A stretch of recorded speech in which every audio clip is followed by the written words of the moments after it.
General Voreth had inspected 17 colony vessels in the past month alone, and every single one had followed standard galactic protocol.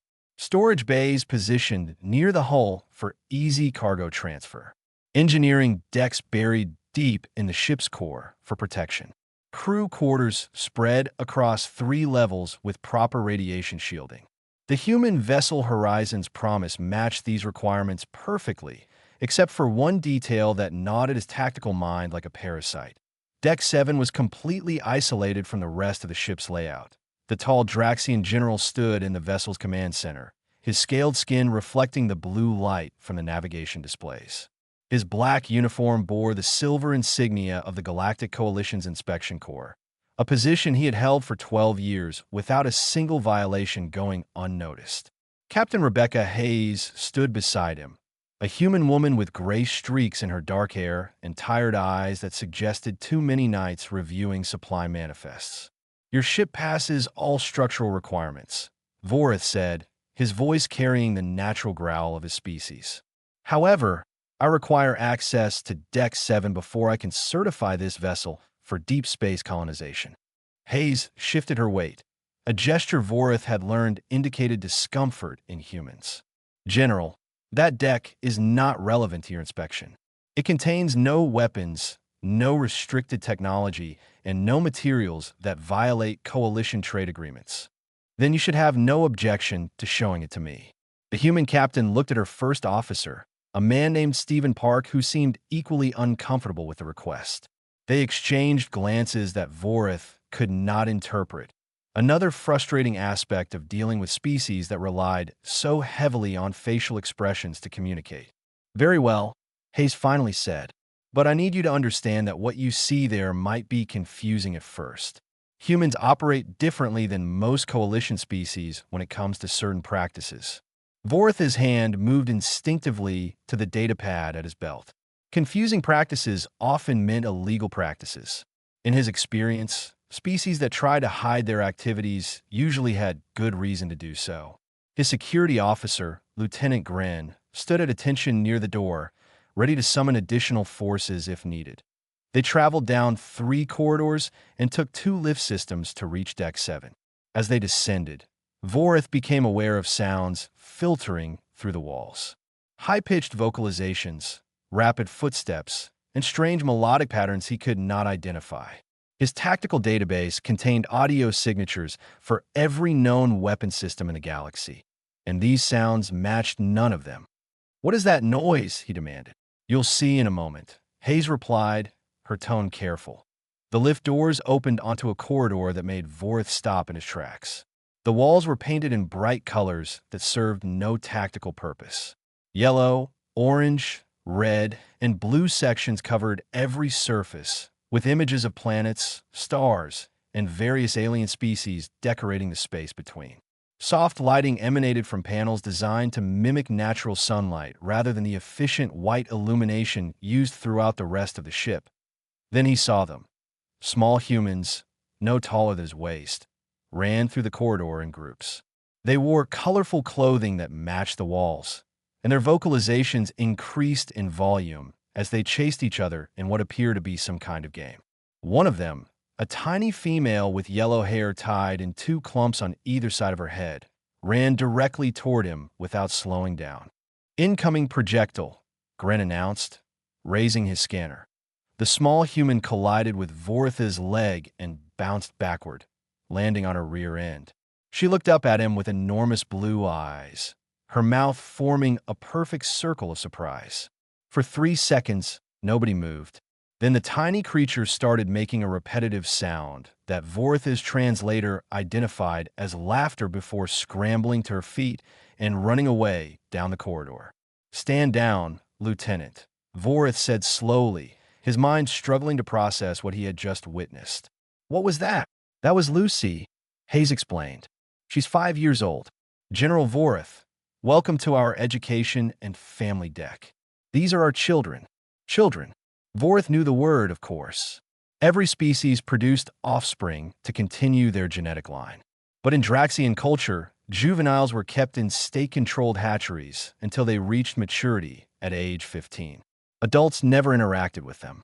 The idea of having immature, untrained, vulnerable offspring aboard a deep space vessel made no tactical sense whatsoever. You brought juveniles on a colonization mission. His voice came out harsher than intended. They have no training, no survival skills, no value to the mission parameters. Why would you risk your species' future by placing them in danger?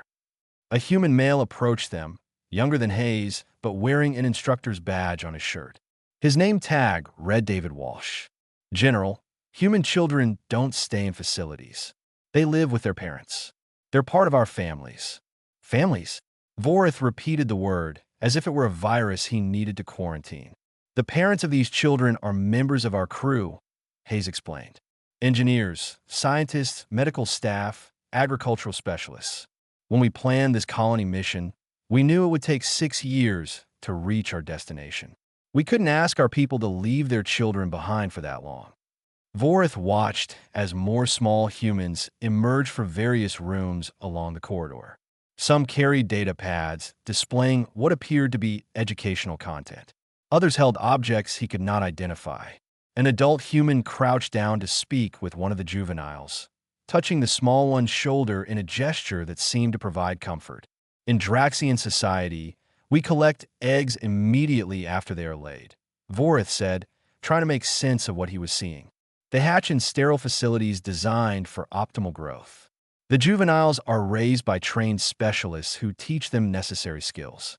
When they reach maturity, they are assigned to their appropriate roles in society. Parents never see their genetic offspring. It is more efficient this way. Hayes looked at him with an expression he could not decipher. General, would you like to observe our children for a while? I think it might help you understand why we do things differently. Every protocol in Vorith's training told him to file his report and leave immediately. This was clearly a violation of common sense, if not actual coalition law. Yet something about the way those small humans had moved through the corridor, completely unafraid, laughing and playing despite being surrounded by the cold vacuum of space, intrigued his analytical mind. Very well, he said. I will observe, but I reserve the right to recommend restrictions on this practice in my final report.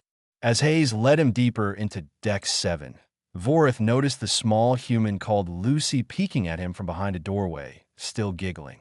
He had faced down enemy fleets, negotiated with hostile species, and survived combat situations that would have broken weaker beings. Yet this tiny creature, barely a meter tall and possessing no weapons or tactical advantage whatsoever, had managed to surprise him completely. Perhaps humans were more dangerous than his people had estimated. The small human who had run into Vorith's leg reappeared moments later, this time carrying a piece of paper covered in colorful markings.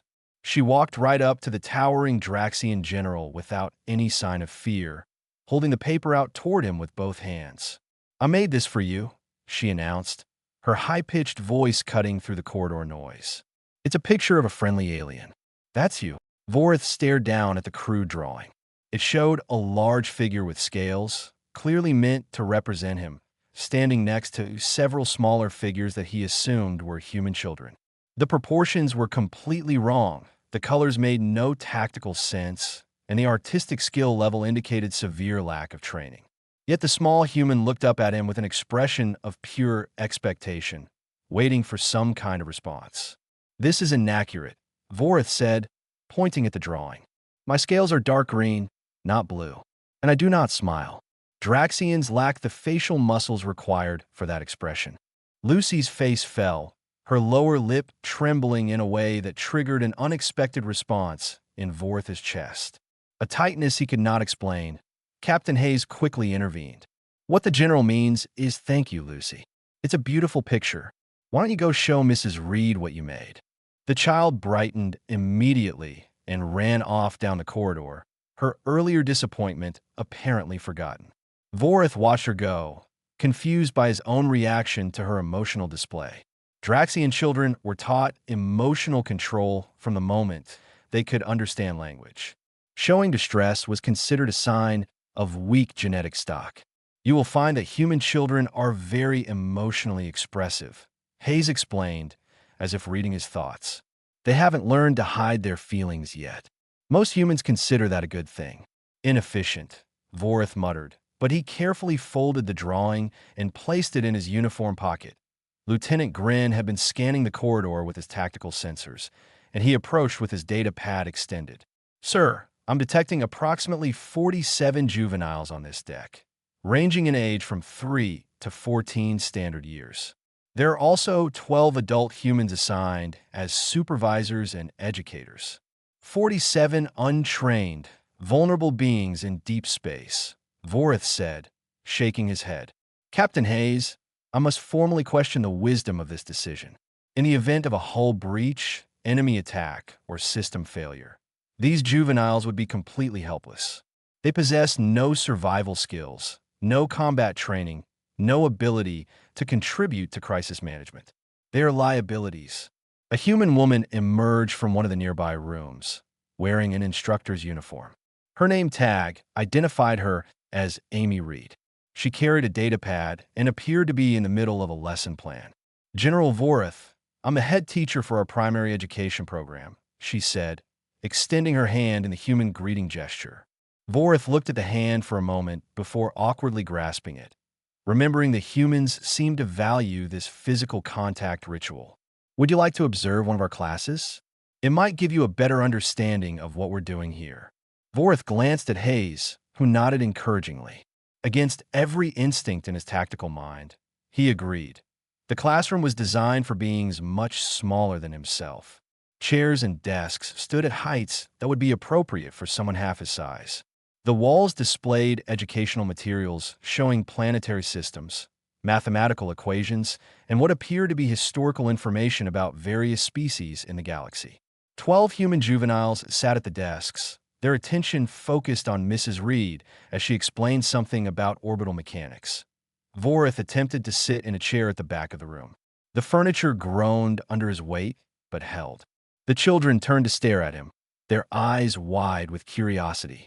One of them, a male child of approximately 8 years, raised his hand. Yes, Oliver. Mrs. Reed called on him. Is that a real alien? The boy asked, pointing directly at Vorith. Oliver, that's rude, Mrs. Reed corrected gently. This is General Vorith from the Draxian Empire. He's here to observe our class. General, would you like to introduce yourself? Vorith stood, his head nearly touching the ceiling. He had addressed military tribunals, delivered briefings to planetary governors, and commanded fleets in battle. Speaking to a room full of juvenile humans should not have been difficult.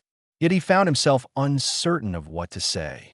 I am General Vorith, he began, using his formal military tone. I serve in the Galactic Coalition Inspection Corps. My species is called Draxian. We evolved on a high-gravity world with extreme temperature variations. Our military is considered one of the finest in the known galaxy. A small female hand shot up. Vorith nodded at the child. Do you have any kids? She asked. The question hit Vorith like a plasma bolt. In Draxian society, nobody knew if they had offspring. Genetic material was collected, stored, and used by the state as needed. The concept of tracking one's own genetic descendants was considered primitive and emotionally dangerous. I do not know, he answered honestly. My species does not maintain records of biological parentage.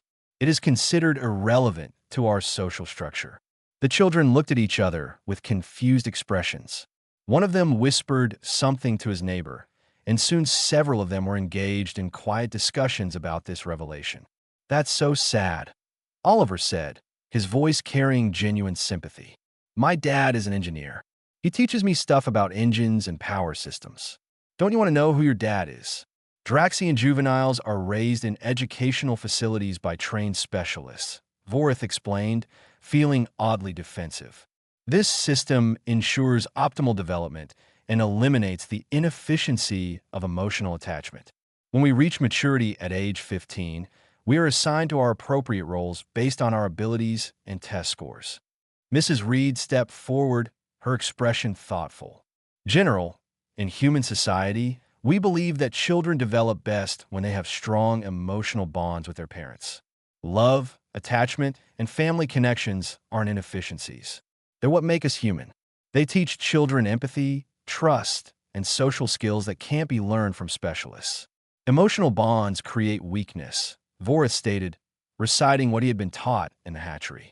Attachment leads to irrational decision-making. Draxian society eliminated these variables 800 years ago, and our civilization has been stronger for it.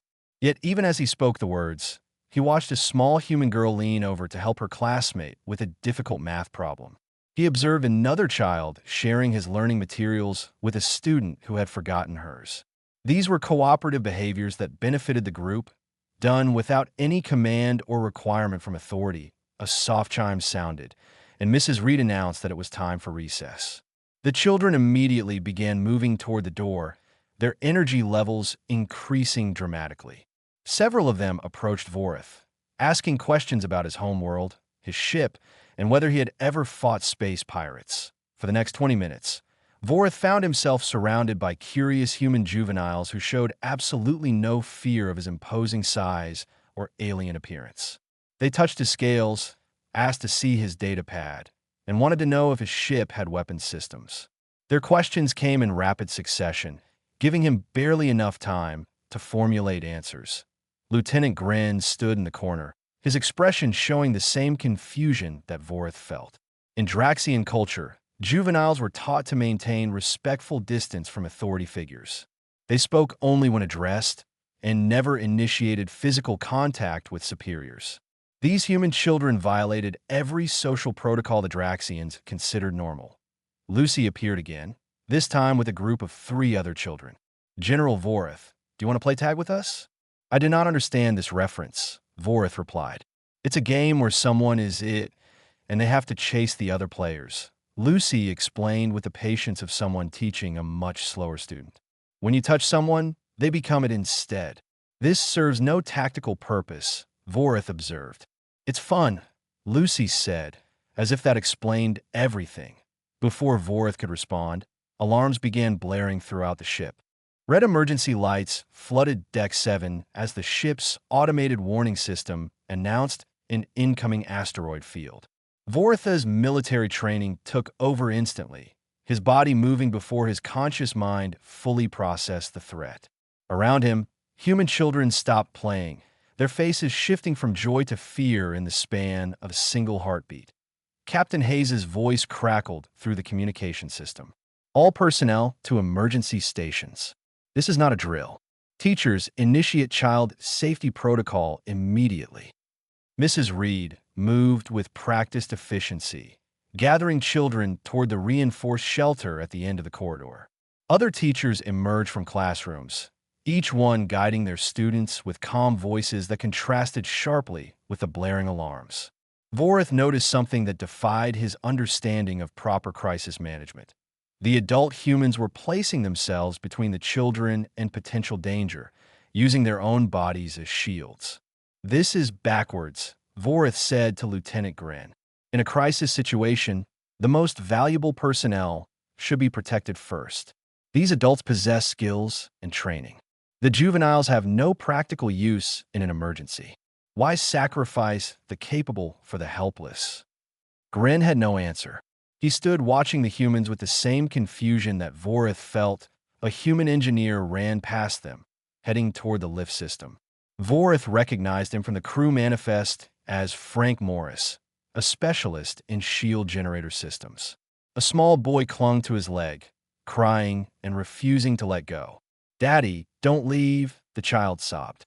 "You promised you'd always protect me." Frank knelt down, taking his son's face in his hands.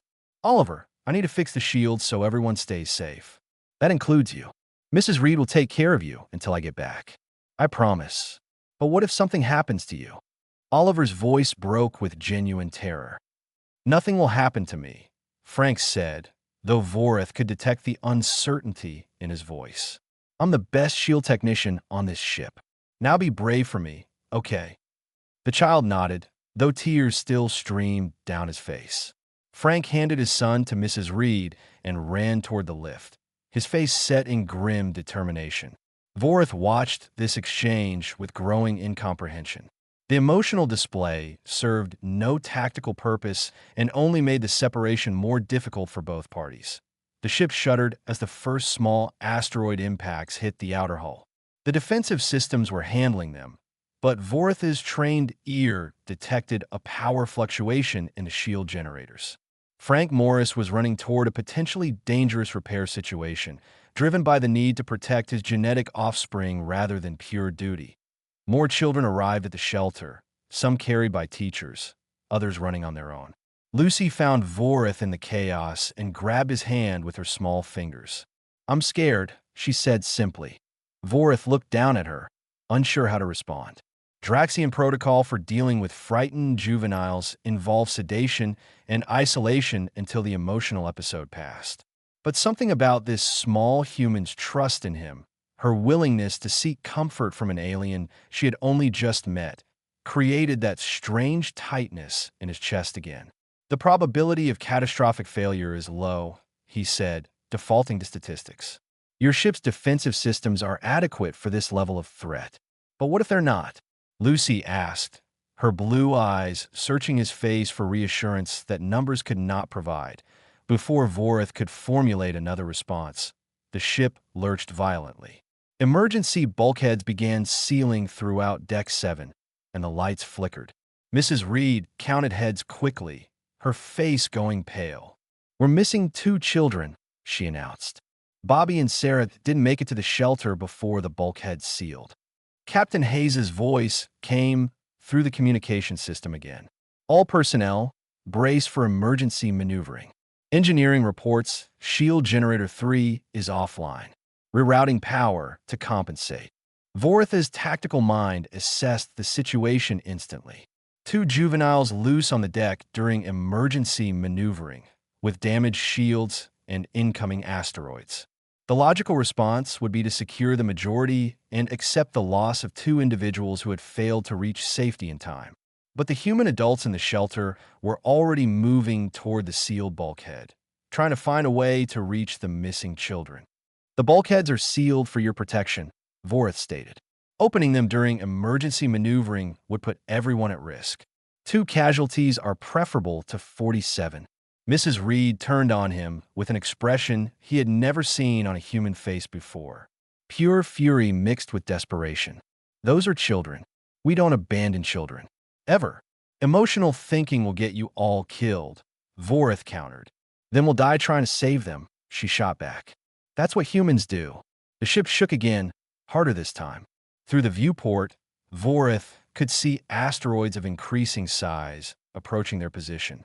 The defensive systems were firing continuously, but the shield gap left them vulnerable. He calculated the odds of survival for the 2 missing juveniles and found them unacceptably low. Something shifted in his thinking. Perhaps it was the memory of Lucy's drawing, carefully folded in his pocket. Perhaps it was watching Frank Morris run toward danger to protect his son. Perhaps it was the sheer illogical determination of these humans to protect their young regardless of the cost. Whatever the reason, Vorith found himself making a decision that violated every principle of tactical efficiency he had ever learned. "Lieutenant Grin, contact our ship," he ordered. "Tell them to extend their shield coverage to overlap with the Horizon's promise. Focus protection on the damaged section." "Sir, that will drain our power reserves," Grin protested. "We have no tactical obligation to assist. These humans are not even formal allies." "I am aware of the regulations, Lieutenant." "Execute my order." While Grin reluctantly complied, Vorith approached the sealed bulkhead. His physical strength exceeded that of humans by a considerable margin, a result of evolving on a high-gravity world.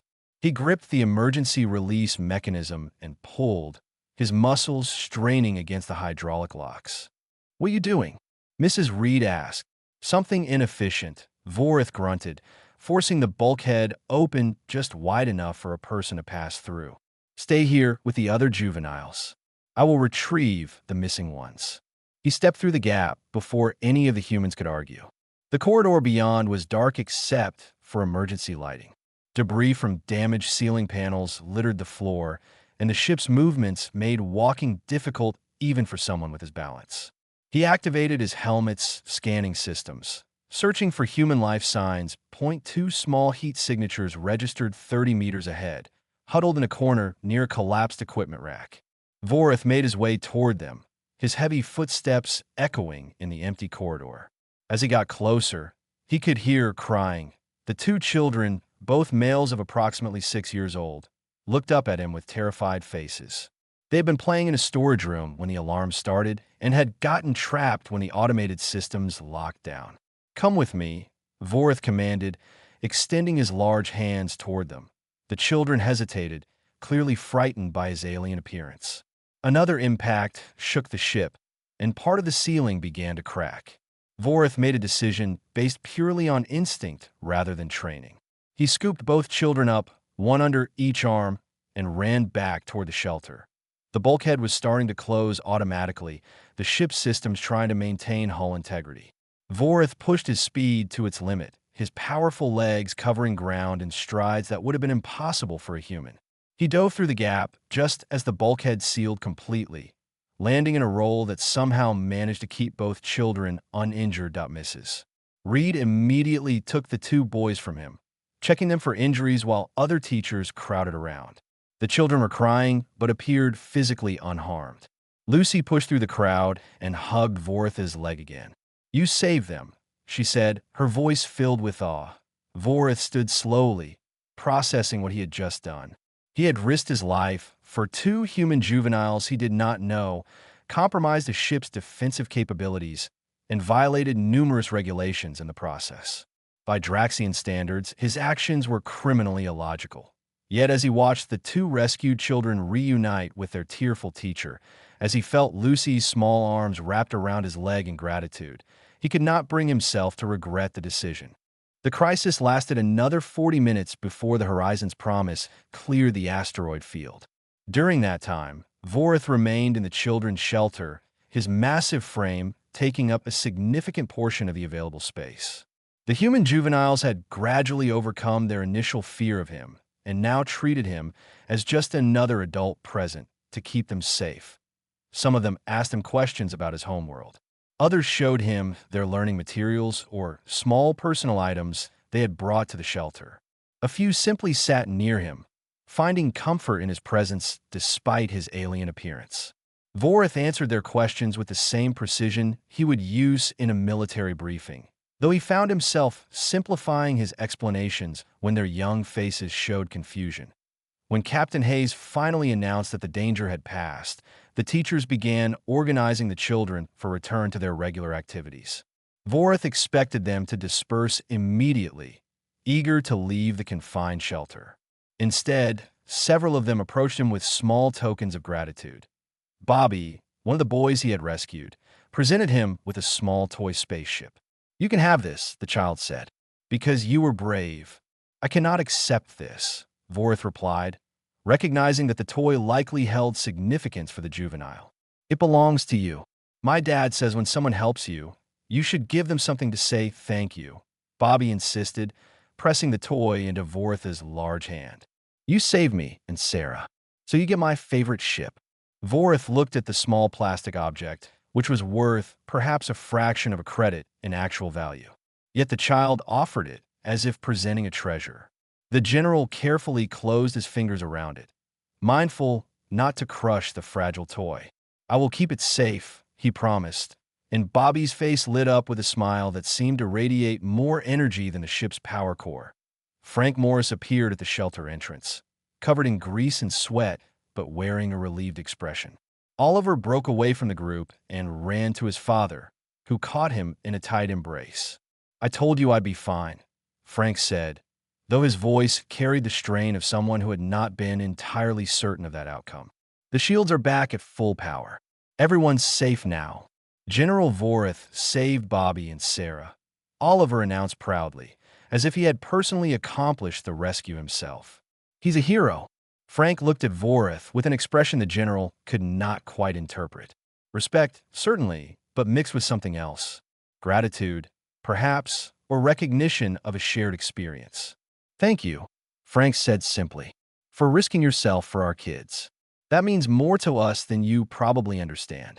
Before Vorith could respond, his communication device chimed with an incoming priority message. He stepped away from the group and activated the secure channel. Lieutenant Grin's face appeared on the small screen, and his expression carried bad news. Sir, we've received a direct communication from Draxian High Command. They monitored our shield deployment during the crisis. They want an explanation for why we extended aid to the human vessel. Vorith's jaw tightened. He had known this was coming. The Draxian military monitored all ship activities in real time, and his decision to assist the Horizon's promise would have been flagged immediately as a potential violation of engagement protocols. Tell them I will file a full report, Vorith said. Sir, they're not requesting a report. They're demanding you appear before a tribunal. Immediately. They've already sent the authorization codes for you to return to our ship. Vorith looked back at the shelter, where human children were laughing and playing again, the recent danger already fading from their minds. Lucy sat on the floor, drawing another picture. Frank Morris held his son close, looking like a man who had almost lost everything that mattered to him. Mrs. Reed organized her students with gentle efficiency, making sure each one was accounted for and unharmed. Acknowledged, Vorith said. Inform High Command I will transport within the hour. He ended the communication and stood in silence for a moment, organizing his thoughts. He had violated direct protocols by providing military assistance without authorization. The tribunal would demand justification, and he doubted that saving human juveniles would qualify as an acceptable reason in their estimation. Captain Hayes approached him, having apparently noticed his change in demeanor. Bad news. I have been summoned to explain my actions to my superiors, Vorith said. They view my decision to assist your vessel as potentially inappropriate use of military resources. Hayes's expression hardened. You save lives, including the lives of children. How could that be inappropriate? Because the lives in question hold no tactical value, Vorith explained, repeating the logic he knew the tribunal would use. Draxian military doctrine prioritizes resource allocation based on strategic benefit. Juveniles who cannot contribute to military or economic objectives are not considered high-priority assets. That's the most horrible thing I've ever heard, Hayes said bluntly. Children aren't assets. They're people. They're the future. They're everything that matters. I am beginning to understand that perspective, Vorith admitted, though I doubt my superiors will share it. Lucy ran up to them, holding another drawing. This one showed Vorith holding two small humans, with a large shield surrounding them all. The crayon artwork was crude, but clearly depicted him as a protector rather than a threat.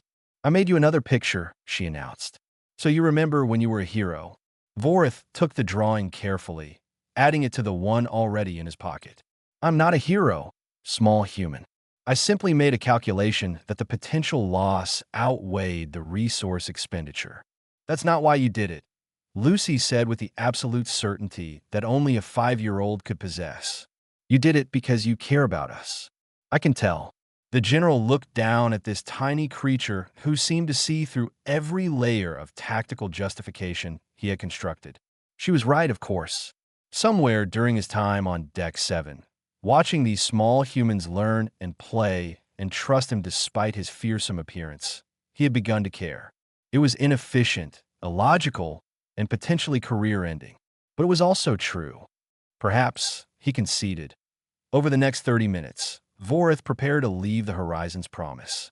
He filed his preliminary inspection report, noting that while the vessel's decision to transport juveniles was unconventional, it did not technically violate any coalition regulations. He gathered his equipment and prepared for transport back to his own ship. The human children insisted on gathering to say goodbye. They formed a line in the corridor, and each one approached him with some small gesture of farewell. Some hugged his leg. Others shook his hand with exaggerated formality. Bobby made sure he was taking the toy spaceship with him. Lucy gave him one more drawing for the journey. Mrs.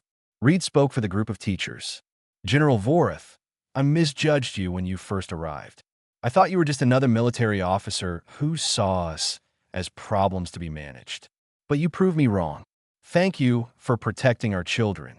I acted according to the situation's requirements, Vorith said, falling back on formal military language because he had no other framework for expressing what he felt.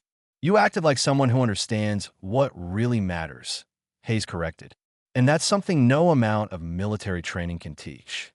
Vorith boarded the transport shuttle that would take him back to his vessel. As the doors closed, he looked out the viewport at the assembled humans. The adults stood with their hands on the children's shoulders, forming family units that seemed to defy tactical logic, yet somehow created something stronger than any military formation he had ever witnessed.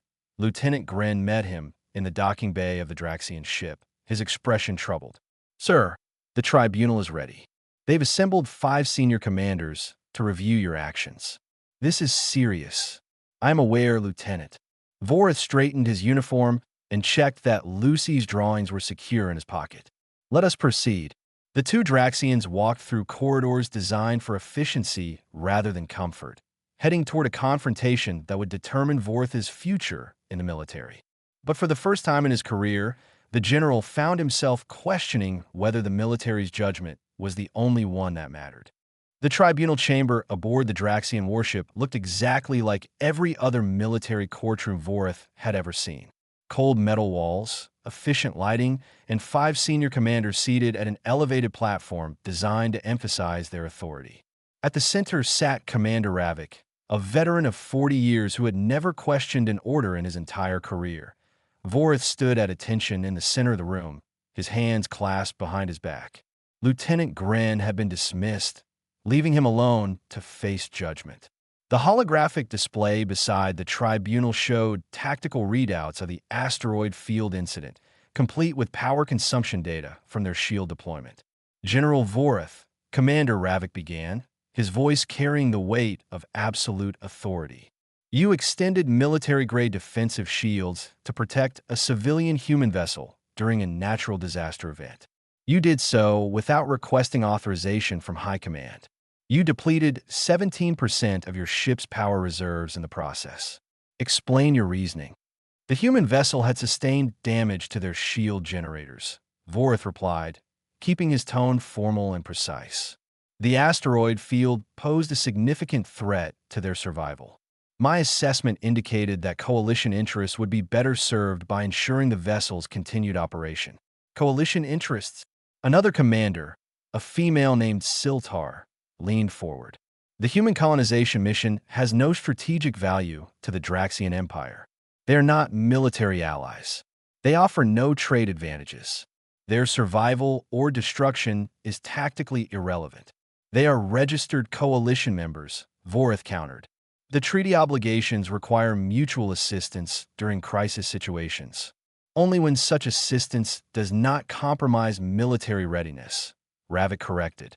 "Your ship's reduced power reserves left you vulnerable for 6 hours while systems recharged. If an actual threat had emerged during that window, you would have been unable to defend yourself. You prioritized human lives over your own ship's security." Vorith had known this argument was coming. He had reviewed the regulations during his transport back to the ship.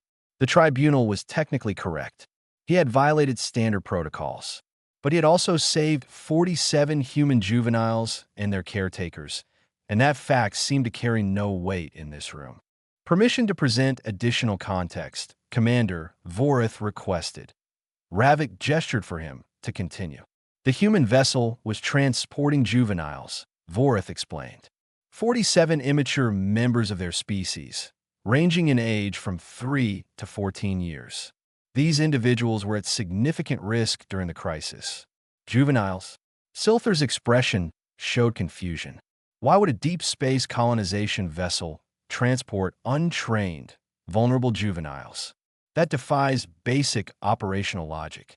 "Human cultural practices differ from ours," Vorith said carefully. "They maintain family units where parents raise their own genetic offspring. The juveniles aboard the vessel were the children of crew members." The 5 commanders looked at each other with expressions that ranged from confusion to disgust. Commander Ravik pulled up additional data on his screen, apparently searching for information about human child-rearing practices. "Our intelligence reports indicate that humans engage in direct parental care," Ravik said slowly, as if confirming something he found difficult to believe. "They form emotional attachments to their genetic offspring and maintain contact throughout the juvenile development period." "Is this accurate?" "It is," Vorith confirmed. I observed this practice extensively during my inspection of their education deck. Inefficient, Siltar muttered. Emotional attachment to juveniles serves no tactical purpose. It creates vulnerabilities and compromises decision-making capabilities. A third commander, older than the others, spoke for the first time. His name was Krenth, and records indicated he had served in the military for over 60 years. General Voreth, I have reviewed your service record. You have an exemplary history of following protocols and maintaining proper tactical discipline. This incident represents a significant deviation from your established patterns. What changed? It was the question Voreth had been asking himself since leaving the Horizon's Promise.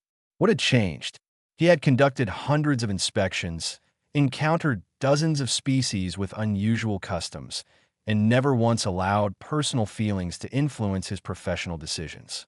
Yet something about watching those small humans learn and play and trust him had cracked through layers of conditioning he had not even known existed. I observed the human juveniles for several hours. Voreth began, choosing his words carefully. They displayed behaviors that challenged my understanding of optimal development strategies. They asked questions constantly, showing curiosity about subjects outside their immediate training requirements. They cooperated with each other voluntarily, without command structure or hierarchical pressure. They created art with no tactical application. They played games that served no survival purpose, all of which supports the conclusion that their development system is inefficient. Ravik interrupted. Perhaps, Voreth said, or perhaps it indicates that our definitions of efficiency are incomplete. The room fell silent. Several of the commanders shifted in their seats, clearly uncomfortable with this line of reasoning. Explain, Krenth ordered. Voreth took a breath, knowing that what he was about to say could end his career. Human juveniles are raised in environments that encourage emotional development alongside tactical and intellectual growth. They form bonds with their parents that create strong motivation to protect, cooperate, and innovate. I observed a human engineer named Frank Morris risk his life to repair shield generators, motivated primarily by the desire to protect his offspring. That emotional attachment did not make him weaker. It made him willing to take risks that pure tactical thinking would have deemed inadvisable. Emotional thinking is dangerous, Siltar stated flatly. It leads to irrational decisions and compromised judgment. Does it? Voreth challenged, surprising himself with his own boldness. During the crisis, I made a decision based partially on emotional response. I rescued 2 human juveniles who were trapped in an unsafe area. By pure tactical calculation, I should have left them. The risk to myself outweighed their potential value. Yet, I acted anyway, and in doing so, I earned the trust and gratitude of an entire human crew. Those relationships may prove strategically valuable in future coalition interactions. It was a rationalization, and everyone in the room knew it. Voreth had not rescued those children because of future diplomatic benefits. He had done it because Lucy had drawn him a picture and called him a friendly alien. Because Oliver's tears had affected him in ways that made no tactical sense. Because something about those small, vulnerable humans had reached past 800 years of Draxian conditioning and touched something his people had supposedly eliminated from their psychology. You are justifying emotional compromise with hypothetical strategic benefits, Ravik said, his tone harsh. That is unacceptable in a Draxian officer. Before Voreth could respond, a communication alert sounded in the tribunal chamber. Ravik looked annoyed at the interruption, but accepted the incoming transmission. Captain Hayes's face appeared on the holographic display, her expression determined. Draxian Tribunal, she said formally. I am Captain Rebecca Hayes of the human colony vessel Horizon's Promise. I request permission to provide testimony regarding General Voreth's actions during the asteroid field incident. Ravik looked like he wanted to refuse, but coalition regulations allowed affected parties to speak at military tribunals. Permission granted. Keep your statement brief. Hayes nodded. General Voreth saved the lives of 47 children and 12 adults aboard my vessel. He did so at risk to himself and his ship. In human culture, Such actions are considered the highest form of courage and honor. We have an expression, there is no greater love than to lay down one's life for another. General Vorith embodied that principle, despite having no obligation to do so. Your cultural values are not relevant to Draxian military proceedings, Siltar interjected. With respect, Commander, they should be, Hayes countered. The Galactic Coalition exists because different species bring different strengths to the Alliance. Humans bring empathy, creativity, and a willingness to protect those who cannot protect themselves. General Vorith demonstrated all three qualities. If your military considers that a weakness, then perhaps your military is missing something essential. The transmission ended before any of the commanders could respond. Vorith stood in silence, processing what Hayes had done. She had publicly challenged the Draxian military's fundamental philosophy, risking diplomatic incident, simply to defend him. Commander Krenth stood slowly, his aged joints making soft clicking sounds. I request a recess to confer with my fellow commanders. General Vorith, you are dismissed to quarters pending our decision.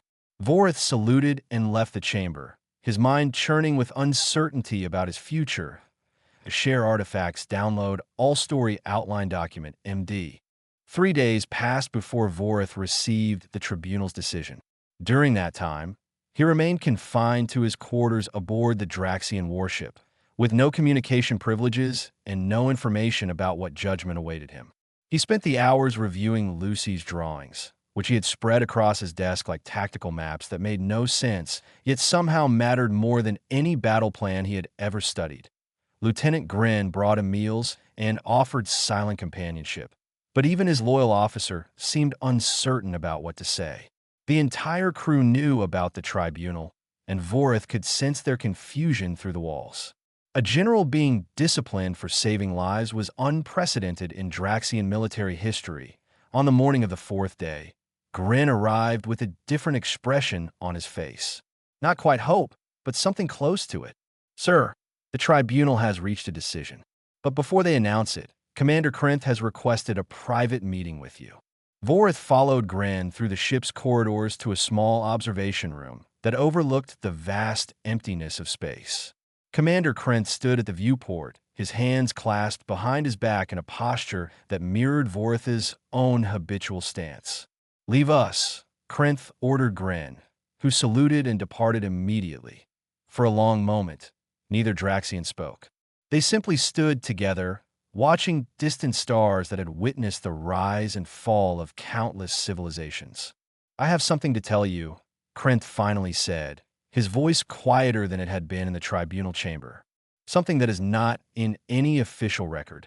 60 years ago, when I was a young officer fresh from the training hatchery, I was assigned to a diplomatic mission to a species called the Ventari. They were a peaceful people, much like humans in their family structure. During our visit, their colony was attacked by raiders.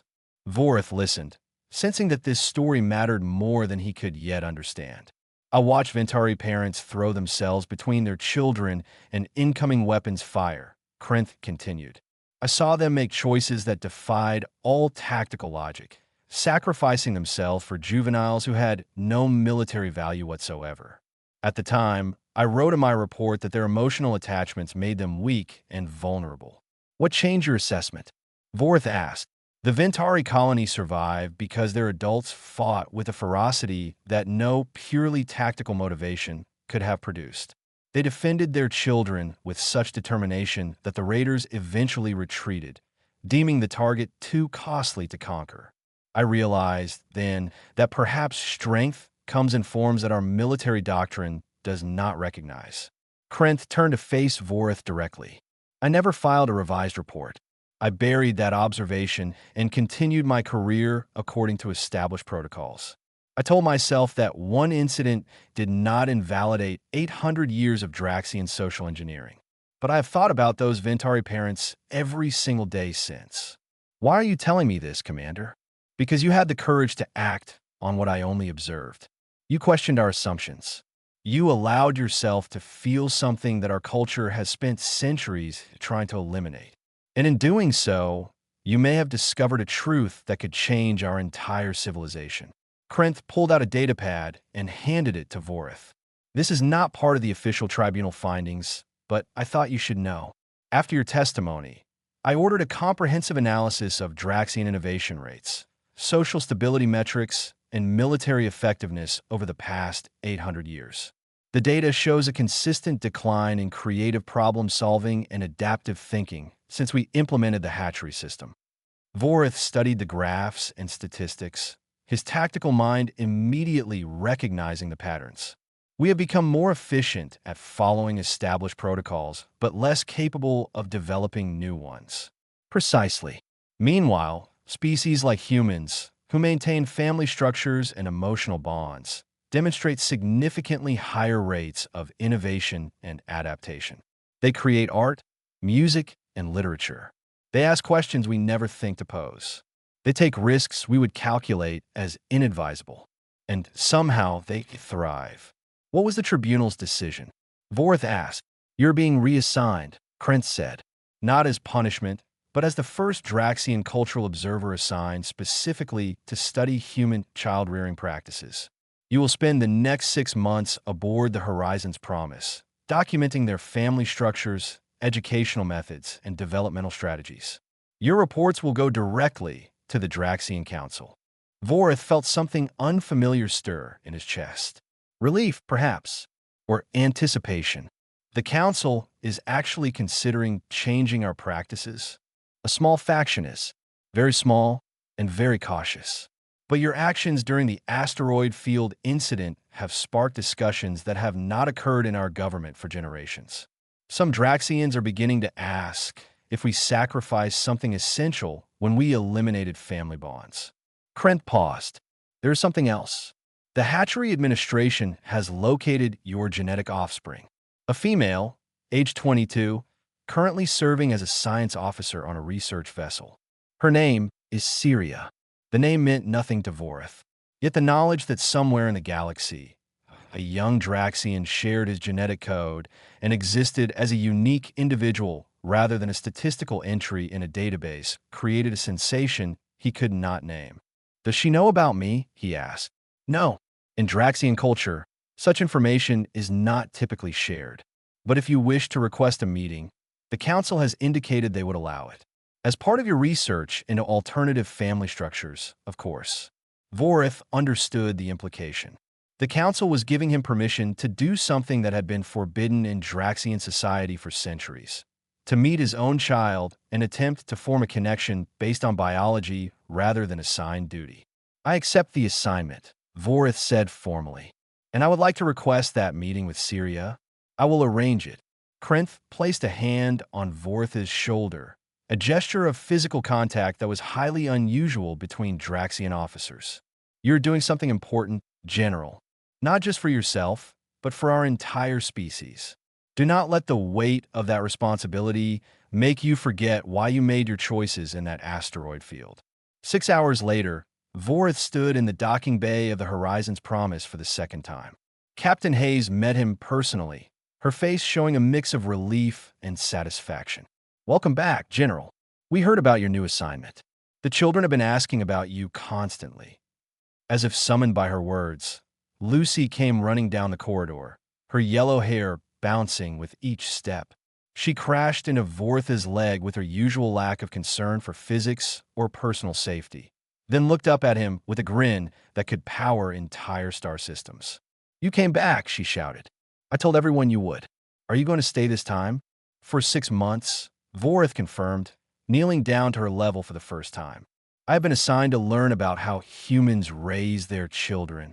That's easy, Lucy declared with absolute confidence. You love them. That's the whole thing. Vorith looked at this small human who had somehow changed the entire trajectory of his life and possibly his civilization's future. I'm beginning to understand that, small human. Though I suspect the reality is more complex than your summary suggests. Grown-ups always make things too complicated, Lucy said wisely. Then she grabbed his hand with her tiny fingers. Come on, Mrs. Reed is teaching us about gravity today, and you should see it because you're really heavy and you'd be a good example. As Vorith allowed himself to be led down the corridor by a 5-year-old human, he felt something shift in his understanding of the universe.